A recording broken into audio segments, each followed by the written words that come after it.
Bonjour tout le monde.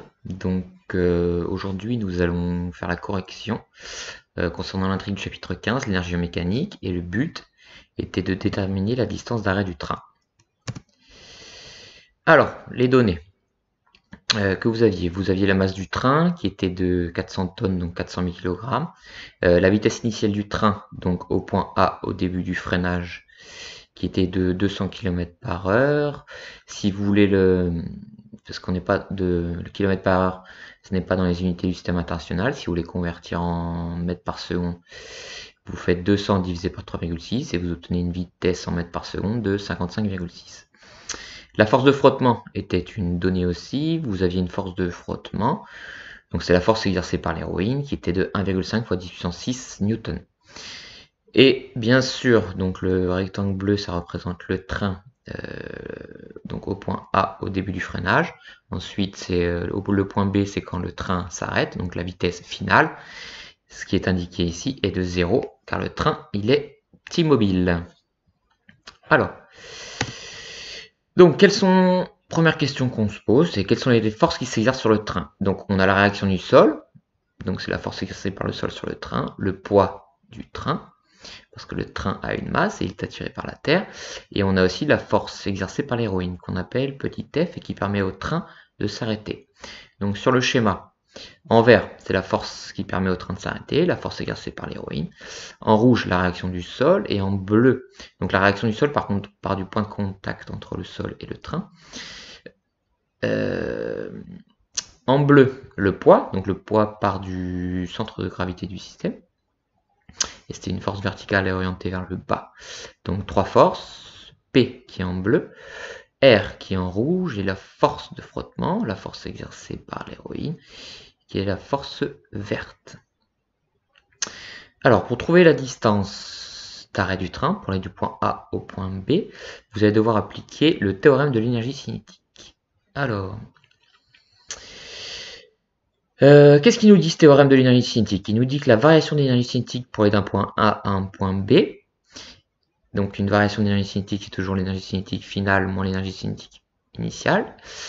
Le point final c'est B, le point initial c'est A, donc E c'est B moins E c'est A, au point A, est égal au travail de toutes les forces qui s'exercent sur le système.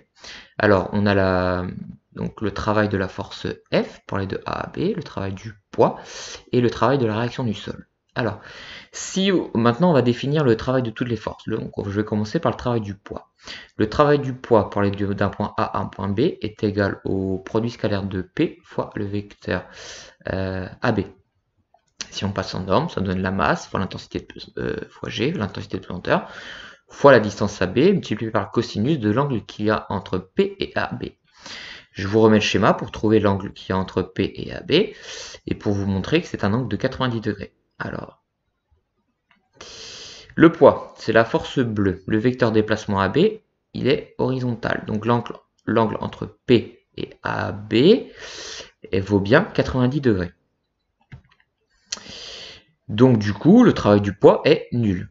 Maintenant, si on passe au travail de la réaction, travail de la force exercée par le sol sur le train. Donc c'est toujours égal au produit scalaire de la force, donc R scalaire AB. Donc c'est égal au produit de R fois AB multiplié par cosinus de l'angle entre R et AB. Et si vous regardez le schéma, donc l'angle vaut aussi 90 degrés parce que la réaction est perpendiculaire au sol. Donc du coup, on obtient le travail de la réaction du sol qui est aussi nul. Si on passe au travail maintenant de la force F qui permet au train de s'arrêter, c'est égal au produit scalaire du vecteur force fois le vecteur déplacement AB. Donc ça nous donne F en norme, F fois AB multiplié par cosinus de l'angle entre la force F et le déplacement AB. Cette fois-ci, AB, le vecteur AB, est dirigé comme ceci. La force F est opposée à B, donc l'angle entre AB et F vaut 180 degrés.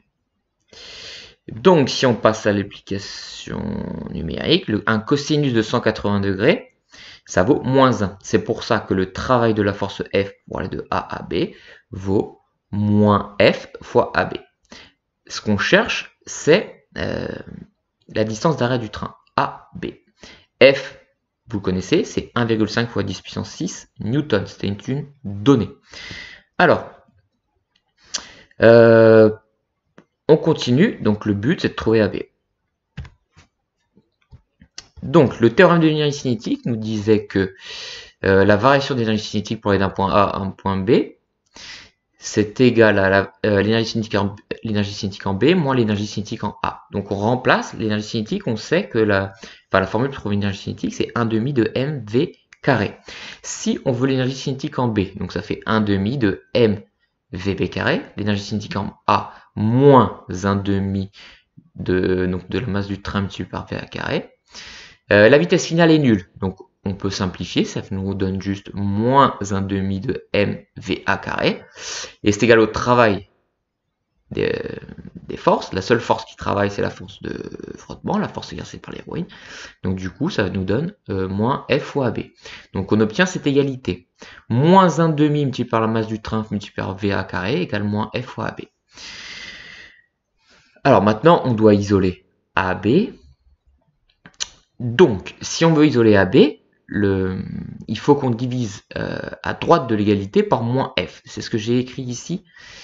Donc ça nous donne AB égale moins 1 demi de la masse du train fois VA carré divisé par moins F. Et si on simplifie, le 2, on peut le passer au dénominateur. On a un moins au dénominateur et un moins au numérateur, il se simplifie.